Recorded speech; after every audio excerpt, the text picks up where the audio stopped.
आज हम जानेंगे जैन धर्म में आखिर समुद्घात क्या है, समुद्घात किसे कहते हैं, समुद्घात के कितने प्रकार हैं और वे कौन कौन से हैं।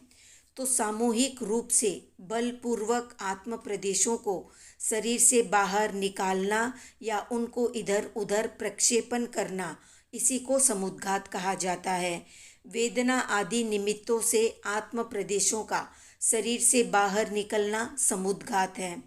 कर्मों की स्थिति और अनुभाग के अनुसार उद्घात को समुद्घात कहते हैं। मूल शरीर को न छोड़कर तेजस और कार्बन शरीर के साथ जीव प्रदेशों का शरीर से बाहर निकलना ही समुद्घात है। समुद्घात के 7 प्रकार हैं। 7 समुद्घातों में पहले 6 समुद्घात केवल छद्मस्त के होते हैं और अंतिम समुद्घात केवल केवली को ही होता है, यानी केवलियों के ही होता है, इसलिए ही उसे केवली समुद्घात कहते हैं। अब जानते हैं समुद्घात के प्रकारों के बारे में। तो समुद्घात के 7 प्रकार है। पहला है वेदनीय, दूसरा है कषाय, तीसरा है मारणांतिक, चौथा है वैक्रिय, पांचवा है तेजस, छठा है आहारक और सातवां है केवली। सबसे पहले जानते हैं वेदनीय समुद्घात के बारे में।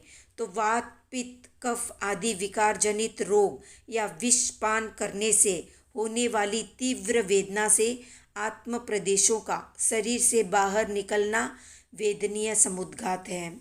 दूसरा है कषाय समुद्घात, यानी कषाय की तीव्रता से आत्म प्रदेशों का अपने शरीर से तिगुने प्रमाण में बाहर निकलना कषाय समुद्घात है।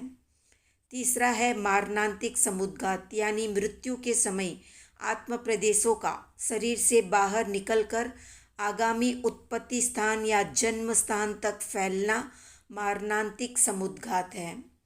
चौथा है वैक्रिय समुद्घात, यानी वैक्रिय लब्धि के द्वारा किसी प्रकार की विक्रिया उत्पन्न करने के लिए मूल शरीर का त्याग न करके आत्म प्रदेशों का बाहर जाना और कई रूपों की विक्रिया करना वैक्रिय समुद्घात है। पांचवा है तेजस समुद्घात, यानी किसी व्यक्ति पर अनुग्रह या निग्रह करने के लिए तेजस शरीर का विस्फोट करना तेजस समुद्घात है। इसी को तेजस लब्धि या तेजोलब्धि भी कहा जाता है।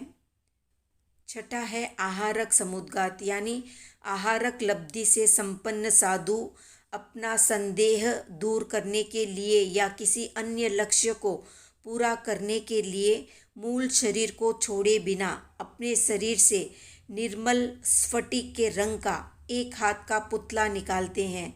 वो पुतला जहाँ कहीं पर भी केवली होते हैं वहाँ पहुँचकर वो पुतला संदेह का निवारण करता है। अपने प्रश्नों का समाधान पाकर वो पुनः उसी शरीर में प्रवेश कर जाता है जिस शरीर से निकलता है। इसी को आहारक समुद्घात कहते हैं या आहारक लब्धि भी कहते हैं। सातवां है केवली समुद्घात। जब आयुष्य कर्म की स्थिति और दलिकों से वेदनीय कर्म की स्थिति और दलिक अधिक होते हैं तब उनका समीकरण करने के लिए केवली समुद्घात होता है। इसमें जीव के प्रदेश, दंड, कपाट, मंथन और अंतरावगाह करके संपूर्ण लोकाकाश का स्पर्श कर लेते हैं। इस क्रिया में केवल 4 समय लगते हैं और अगले 4 समयों में क्रमशः वे आत्म प्रदेशों को सिमटते हुए पुनः शरीर में स्थित हो जाते हैं। ये समुद्घात तब होता है जब आयुष्य कर्म अंतर मुहूर्त जितना ही शेष रह जाता है।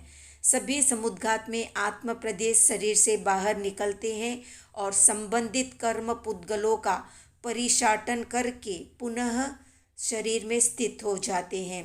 केवली समुद्घात में आत्मा संपूर्ण लोकव्यापी हो जाती है।